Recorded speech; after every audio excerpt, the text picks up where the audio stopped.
welcome to Fantasy Football. So I don't know where Frank is, but last time I spoke to him, he said something about being buggered if he was going to stay up till 20 to 1 in the morning. So it's just you and me, Stato. Oh, good. That will give me time to read my paper on how to distinguish between a deflection and an assist. Fantasy League rules quite categorically state that an assist is the...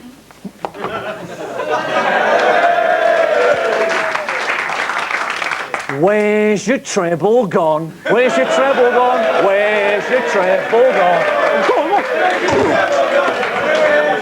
By Graveshead grow, by Graveshead grow, hello, hello.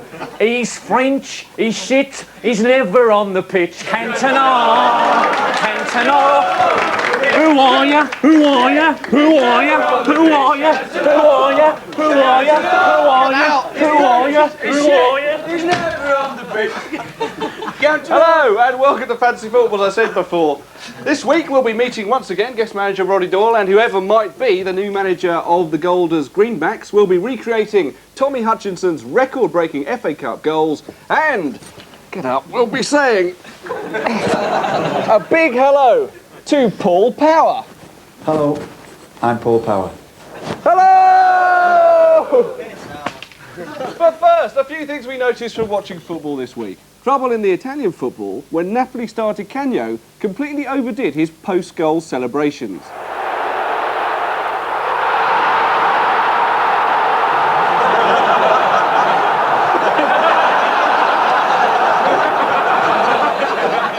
Decided to get up then. Are you supposed to sleep with people singing and bloody fighting down there? Oh, and also at Napoli, visiting VIP Brian Clough was reprimanded for emptying his picnic hamper onto the pitch.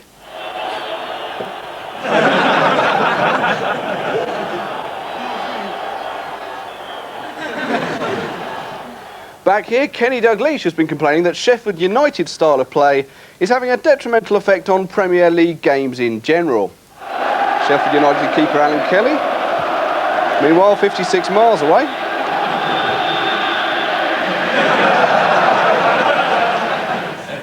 And it seems unfair that Alan Hansen has got a really good job on Match of the Day when poor old Graham Souness has to settle for this. There he is on the left. Oh dear. He hasn't changed a bit, has he, eh? And great to see one of the biggest names in football on the Big Breakfast this week. If Sunderland did it in 1979 and Villa did it in 1981, who did it in 1980? Trevor Brooking. Oh! Tell us why, trick question. Alan Sunderland got the winner for Arsenal in the 79 Cup final against Manchester United. Trevor Brooking got the winner for West Ham against Arsenal in the 80 Cup final. And Ricky Villa got the winner for Tottenham against Manchester City in the 81 Cup final. Oh, marvellous. And the Big Breakfast lost 2 million viewers just like that. Incredible, isn't it? Stato, wake up. Stato! Oh dear. Someone's given him the right good idea. What happened? I think it was Max. Was it? Was it Max? Oh. Terrible. Gets out of hand. So, Stato, you're on the Big Breakfast. Yeah, it was nice. They treated me so well, you know, they were so nice to me and they were really friendly people. It was really great. You must nice be to be lying. treated so well, not... Yeah, it was good. Great, really enjoyed it. Oh, well. Anyway, get on with it, mate. I'm sure what you all want to hear is my news round.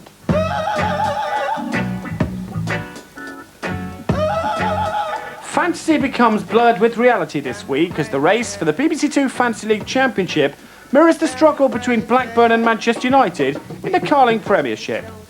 Just 2 points separate the top two, who have now opened up a 10-point gap on third place David and his Creator Supremes. Only Karen Brady of last week's top three scored well, the jewel in her crown being a rare gem from Chelsea player manager Glenn Hoddle. Karen's other major move was off-field. A £4.75 million bid secured United's Lee Sharp before the transfer deadline. And his corner against Liverpool on Wednesday, headed in by Karen's other Manchester United player, Paul Ince, brought her 5 points. David continues to mime Andy Cole's rich vein of form, with a Newcastle striker producing both goals and assists in abundance. But a quiet time for Basil Brush. He must be concerned about goalkeeper Ludek McCloskey. With West Ham's defence in generous mood, will it be tally-ho to Basil's championship chances? In the same game, an assist from Mike Marsh gave this week's guest Roddy Doyle 2 of his 6-point weekly total, but he's still stuck in the bottom half of the table. Watch out though for John Motson, up to 4th after 22 points, including 5 from Wimbledon's in-form and in-demand striker Dean Holdsworth. So at the foot of the table, another minus week for the managerless Golders Greenbacks. Surely this vindicates the decision to give Peter Cook the sack.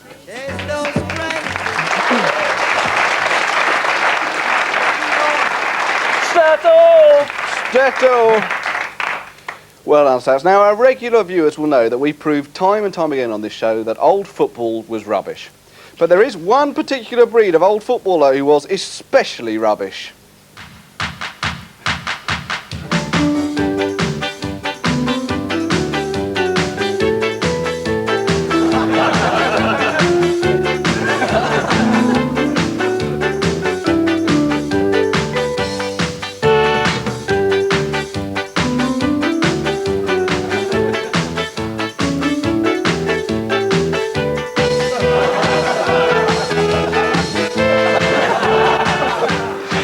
I think that's conclusive, really. What happened? Who went in goal? Was it just some bloke passing? You want to go in goal, mate? Anyway, where are the guest managers? Hold on. Last week, we told you that this week's guest managers would be Roddy Doyle and whoever is the current manager of the Golders Greenbacks. This is because the Golders Greenbacks this week have sacked their manager, Peter Cook. The board claimed to have followed the set procedure for dismissing a manager, that is, wishing the poor man who they've just thrown in the gutter every success in the future and denying they've spoken to Steve Coppell. So who is the new manager? We don't know yet. Exciting, isn't it? Don't make much difference, really, does it? No one's going to be watching a 20-1 in the bloody ball. We could do anything now. Can we do anything we like? We could show a clip from Anal Academy if we wanted to. All right, then. Oh, I wanted to say that! I was all set for that! Wonderful video! It's a cracker! Oh, it's Roddy Doyle, the new manager of the Golders Greenbacks! And the new manager of the Golders Greenbacks, Roddy Doyle, and the new manager. Sorry about that, Roddy. Do sit down. Just like the picture, though. Yeah. So, does that mean they haven't got a new manager yet? I guess not. What we need is a well-known public figure who desperately wants to manage a football team. Oh dear, they've turned. Hang on, I'll think of an excuse. Sorry, no, stop that. Stop. It's a written application only, Mr. Bates. Terribly sorry. You'll have to go. Sorry about that. That was a close one, wasn't it? Dearie me, I was quivering in my boots. Roddy, welcome to the show. Hello, Roddy. Hello. Actually, talking of Ken, you've been on the show, this is your 3rd time, and each time you've been on before, you predicted that Chelsea were going to lose in the next round of the FA Cup. Could you predict it again? Yes, Luton will beat Chelsea in the semi-final, and then Oldham will beat us in the final. Well, thanks for that. I hope it works. I'm sure it will. Yeah. The last time we was on, Paddy, we were talking about Paddy. You're flirting with racism there, pal. Oh my God! Go on, I can only Tommy. apologise. Yeah. I don't normally call Irish people Paddy. Tommy, last time you were on. Call me anything you like, Roddy. I'm embarrassed. You're a black bastard. We were talking about Irish football when we was on. Now, is it true that you once nearly bought an Irish football team? Is that Not correct? quite, no. I once toyed with the idea with friends of mine. We heard through the grapevine that there was a Dublin team on sale for 30,000 quid. And, The whole club? The entire club. They had no ground, I think, at the time. Did they just advertise it in Exchange and Mart? It was a boot sale, actually. But it was 30,000 quid, so we toyed with the idea of getting the money together and buying them. And the first thing we were going to do then was introduce a no Catholics rule.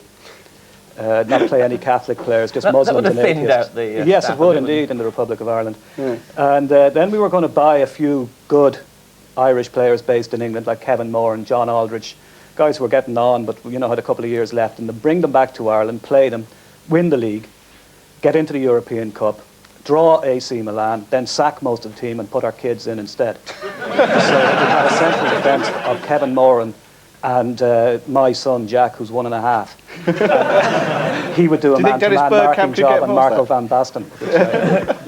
Well, you might as well have had a game yourself as well, wouldn't you? No. Mine passed it. I want to give it to my kids. You know? Are they very, very bad, St Patrick? My children? Oh, no. I don't know about your children, but no, they're not. Actually, Paul McGrath used to play for them. right. You know, relative to as an Irish football club, you know, domestic Irish club, they're quite good. Yeah, they are quite good. In fact, we've got a clip of a St Patrick's game, and we get a look at what you've missed. Your feet are filthy. Though. I know.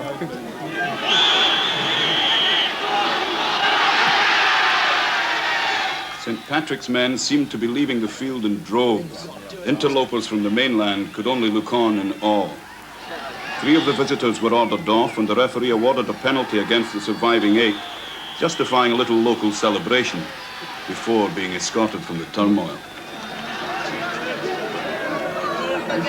That's there. That wasn't one of your mates watching in the crowd, the one with the Ralph Coates hairstyle, was it?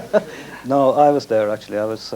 Were you at that game? I had the Ralph Coates hairstyle. Oh, right. I can only go around disguised. There seem to be many people there. What sort of attendances do they get in the Irish Very League? bad. I was at a game in Dalymount Park, the home of Irish soccer, before Christmas. And if there were 27 people there, I stopped counting at 25 because it got boring. But if there were another 2 there, they were doing well. And most left at half-time. There's 3 Wimbledon fans here in the front row thinking, well, that sounds all right to me. Are all Wimbledon fans about 12 years old? Is that normal? We're going to have a recorder recital at the end with these. Still, Easter holidays at the moment, eh? God, you'll be up building dens all tomorrow. Anyway, sorry, carry on. So, what do you go and watch Gaelic football? Because presumably that one of the problems with Irish soccer is that everyone goes and watches Gaelic football instead. Is that right? Yes. During the summer months, particularly, Gaelic football is very, very, very popular. And the crowds that you would get at British soccer, you will get at Irish Gaelic football matches. Huge crowds will go to the games. It's quite feverish. Are you a big fan of Gaelic football? Not really, no. I watch it on television, all right, and I'd follow Dublin's results and will cheer them on if they win. But I'm not a huge fan of Gaelic football. I find it it's a bit quick and fast and violent for my taste. But it's when it's going. They'll be there tomorrow. I've never quite understood it really because it's got rugby posts and a football net. It's like they couldn't decide which game to play, so they thought, "Oh, sod it, we'll do both." It's the best of both worlds. You got goals and points. Because you score points by putting the ball over the bar. Some players will do almost anything to make sure that the ball goes over the bar. Good ball to Anthony Finnerty in front of the goal. Finnerty is looking for a goal here. Sheridan gets a block. It's gone over the bar. It might well have gone under as the crossbars come down. So, Roddy, let's have a look at your team. Do we have to? Well, yeah. How is it doing at the moment? It's not doing that well. Not doing well at all, no. One thing that is good about it, though, I think the name's good. Dublin Munchenblad, I can't say it, but it is a good name, I think. Yeah, I named it that because I live in Munchenbladbach. Yeah. What does it mean? Dublin. It means it's actually translated from German. The team is called Dublin. Really? Actually. Yeah. Like Dion Dublin, in a way. Yes, yeah, in a way. Yeah. Well, there's a lot of good names in there. We got the Fantasy League people to send us some of their best names. The Fantasy League people, of course, were a psychedelic pop group in the 70s. Do you remember them? And they were good. Lots of white outfits and roll neck jumpers. YMCA. Did they do YMCA? They did do YMCA. And strangely, they also in the Navy. They also were able to send us a list of the funniest names in the Fantasy League. And I like Ian Dowie's Uglier Sisters. Because the very concept of Ian Dowie having an uglier relative is... Well, I went out with 3 of them.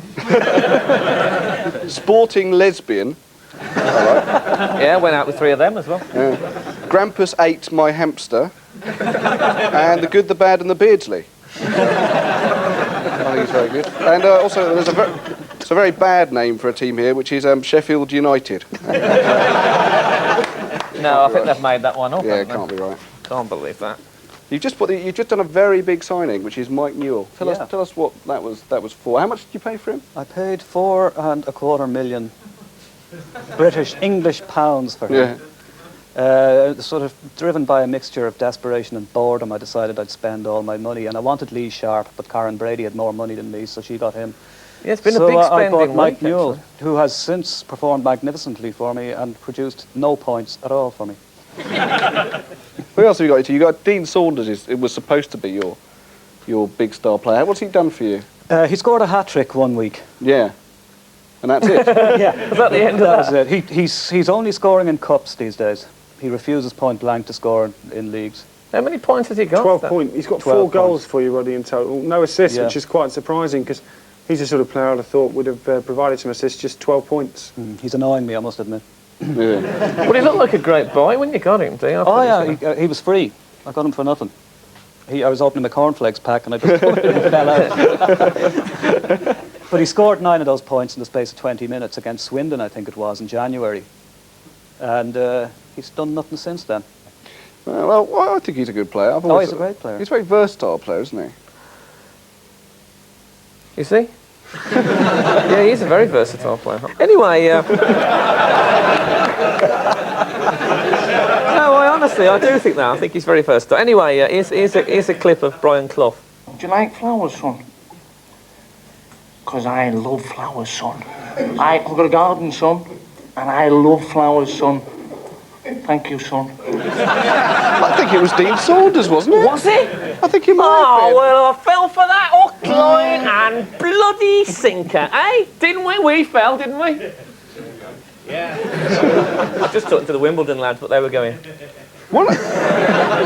Normally do, don't they? Yes, mate, thanks. One of the things we showed you last time you were here. So we've got some Mansfield fans in the middle, and this is their chance to be in a big crowd and shout a bit. And they've gone absolutely crazy. You all right over there? Yes, thank you. Have you come down from Mansfield tonight? Nottingham. This morning. You've come from Nottingham? No, Mansfield. No, Mansfield. It was definitely Nottingham a minute ago. Did you come in the same car? Yeah. But that was a fun journey, wasn't it? Hey, one sweet woman that were weird. What was that?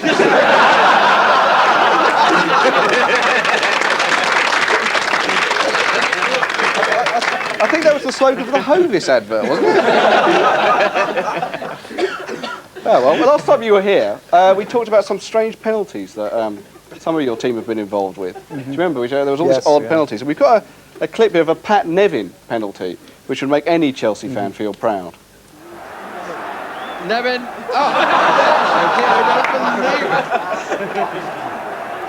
I hope I'm not being too unkind to Pat Nevin, a player of undoubted quality, but it has to be the worst penalty I've ever seen at this level of football. Well, I'd like to see Barry Davies when he is being unkind to Pat Nevin. Yeah. Oh, that's great. That was a very horrible strip Chelsea were playing in then. Dreadful. They had a yellow variation on that as well. Yeah. I'm sure I used to wear a shirt like that for junior school. And they look all right in between a snake belt and a shiny number 11 on the top lip. But on a footballer, they just look ridiculous, don't they? I think. Anyway, here's another novelty penalty. Now, the thing to watch in this one, this is from Billy Hughes of Sunderland. I don't know if you remember him, right? The thing to watch is the old bloke in the white coat behind the goals, right? And Billy Hughes steps up to get the sentence. That's bloody outrageous. And that was a time when Dewhurst were actually sponsoring the other team as well. It's so funny that he goes like this, as if like, put it this way, mate. It worked, though, didn't it? Yeah, it did work. All credit to I don't him. think the referee made him take it again or anything. Why was he in a white coat? I've no idea. He'd just come across from the Oval, apparently, having given a couple of dodgy decisions over there. That's very strange. But well, this I think has to be one of the strangest penalties I've ever seen, which is by Johan Cruyff. Doet het op deze manier. Olsen. That's brilliant, isn't it? There's nothing. I don't know if it's illegal or not. Goal stood. It was a Dutch Cup tie against Helmond Sport. And it was actually only 1-0 at the time, so it was a bit Against of Helmet Sport. Helmond Sport, yeah. I think that's the second film on this video. and it's very good. So It was only 1-0 at the time. Cool. It's a bit odd, you know, just having one manager. I feel like there's a sort of horrible empty space there. Well, you could interview me about my team. Well, go on then. All right then. Because we never talk about your team, and they're doing well. Yeah, let's go. I'll go over here. Go on. Ask me some questions. So, let's have a look at David's team, shall we? Oh, we've got lots of room on here now. Oh, Frank, you're so sexy. I never realised I think so. There's David's team, and they are doing well, aren't they? Goodness me. They're doing all right. I've had a lot of rather odd foreign players at the back. Kajelderberg, who plays for Chelsea. Do you know Kajelderberg? Intimately. Do you? Intimately? Yeah. Do you know how his name is actually pronounced? Haven't a clue. We never got that far. You don't bother with names, I know your type. My, this is comfy. I think he's got 2 silent J's in his name, which seems a bit worthless to me, but they're Keldberg. And you've got Steichel as well, haven't you? Steichel as well. Hasn't he got a silent J? No, I think he's got a J that sounds like a Y. Has he? Yeah. Jesus. They just do it to be awkward, don't they? Am I right? Well, speaking of foreign players, you know, I feel very lonely on here now, because I always see you as, me and you as a sort of, you know, Anne and Nick with genitals. Yeah. And I feel all on my own now, but I'm going to carry on, because that's what counts. No, it must be very difficult, I've always thought, for foreign... Sorry, you feel like you're in some sort of Madonna video. I have been in a Madonna video, actually. I was the one in the... You were chair. As that Mansfield fan said, our chair. Yorkshire version, the Mansfield version of Vogue, which went, Amos Brearley, Jeff Boycott. It was very, very, very...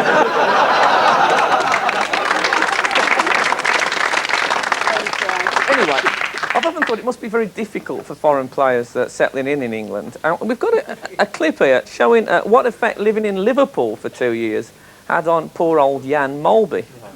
Can you understand what's said? Because there's a very rich Liverpool accent. Yeah, it's difficult to understand the players when they are talking, but everyone tries to help me, so in a few months I can talk the language they are talking up there. Welcome back to first team football. That was a great stage. Well, it was, yeah. Obviously, tonight was very important for us. A lot of things been happening over the last couple of weeks, and when we got beat in France, I think everyone thought that was the end of Liverpool in Europe. Can you get Scouse hormone treatment? You must be able to get compensation for that, because it never go home now, can it? You can't get on a bloody Viking ship going da-da-da-da. Anyway, here's a clip of John Barnes. 90 minutes of sheer hell, playing for England. You need something to get your pass past. Isotonic means it's in balance with your body fluids. It gets your pass past. That was Dean Saunders, wasn't it? Was it? I think it might be. I've been fooled again. Yeah, but it was so accurate, wasn't it? That fez was so accurate. That is John Barnes all over, isn't it, that fez? Imagine thinking I'll do a John Barnes impression. Where's me bloody fez? So Andy Cole, I was saying, oh yes, he's got 49 points for me. Good Lord. 49 points. One thing that really impresses me about Andy Cole is that though he gets so many goals, they're all incredibly different, aren't they?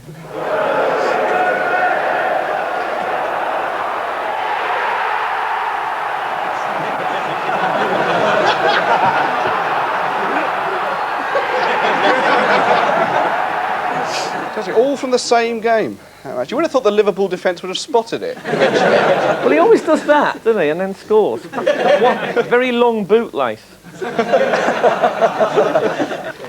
And now it's time for Phoenix from the Flames. This week, Tommy Hutchinson makes cup final history. So, Tommy, you had a great career, 863 league games in all, 17 caps for Scotland, but you do own one or two slightly less desirable records, like in the 1981 Cup final, you were the oldest player on the pitch. Yes, throughout my career I've tried to collect as many odd records as possible. I think the most prestigious one was the one from the PFA award for the worst moustache in the Football League at that time. So, essentially, you went for records that other players didn't want, really? Yeah. And you played for Coventry for 8 seasons, didn't you? Yeah. Anyway, so tell us about the first goal you scored in that final. The first goal was a ball played at the channel for Kevin Reeves, who controlled it and he laid it just a bit wide for Ray Ransom, who had come in an overlap, and I just made my way into the box. The ball was a good cross from Ray, and I tried to get across the nearest defender, and surprisingly enough, it ended up in the back of the net. Right. That's a brilliant goal, Tommy. Right, and so now it's the second half of the cup final, right? About 10 or 12 minutes to go. Same goal area, right? Then what happened? Yes, Ardilly's got fouled just on the edge of the box, and Glenn Huddle came up to take the free kick. And Glenn had a good day that day because he just won the players' spot the ball competition. Anyhow, I went back into the city wall and left Huddle and Ardilly's to work out the free kick. What I do, Glennie, I tap ball to you and kick you very hard at goal, right? Then I play for a few more seasons, then go into management, go to West Bromwich Albion, leave in very sneaky way, and then come back to Tottenham and damn terrible flop. Very Glenn Watson. And that was Huddle. Oh, Hutchinson's in! Tommy Hutchinson has scored at both ends, if you call it an own goal.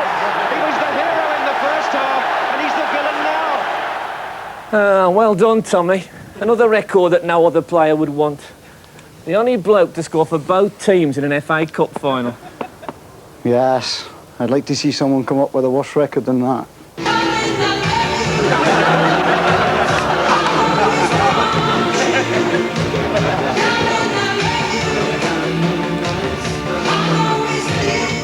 Well done, Tommy, but whatever gave you the idea to go around collecting as many strange records as you could? Well, strangely enough, a little kid talked me into it, and actually he was on the terraces at Wembley that day. Oh no, Hutchinson scored an own goal!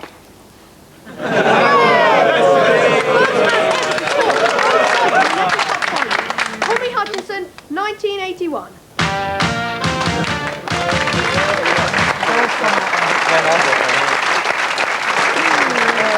I like it.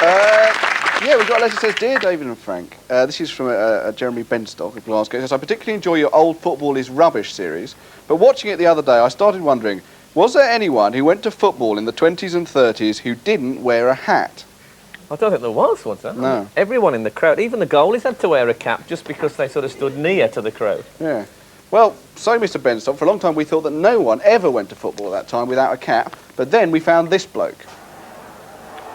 There he is. Now, he braved it out for years, and then to compensate for not wearing a cap, he bought the biggest cap in Europe. Cap so big he's had to sit down there, look. Oh, yeah.